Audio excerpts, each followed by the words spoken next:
Gaga.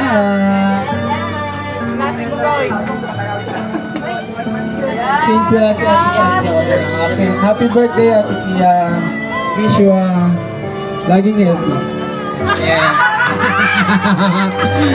Ang kapal nun, oh. Alright, thank you so much po. And then next sana yung pag-peep si Ate Heini. Tama ba? Heini na ba? Jamie na ba? Lalaki siya dati. Inahala ko itong mga to eh. Kaganda eh. Happy birthday, Ate P. This is my gift, and this is Ate Sulfida's gift.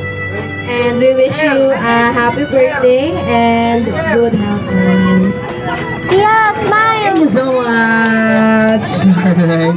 Okay, next naman natin agad. Tuloy-tuloy na po tayo si Nino Chris Flores. Malakpakan naman po!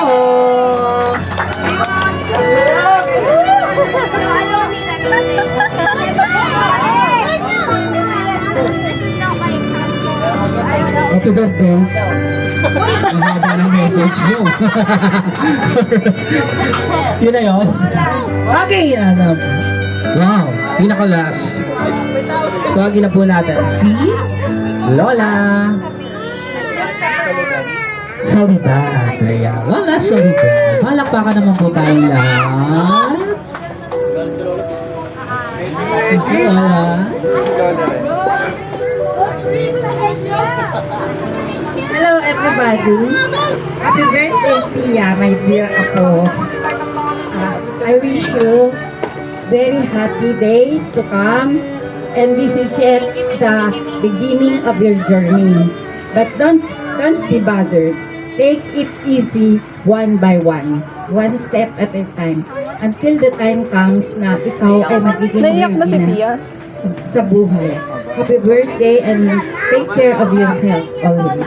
I know that somebody, your mama up there is always praying for you. I love you very much. Thank you so much. Ang sakit na ng ulo ko. Thank you so much. Okay, once again, picture taking po tayo. Lahat po ng mga tinawag namin. Balik po tayo rito.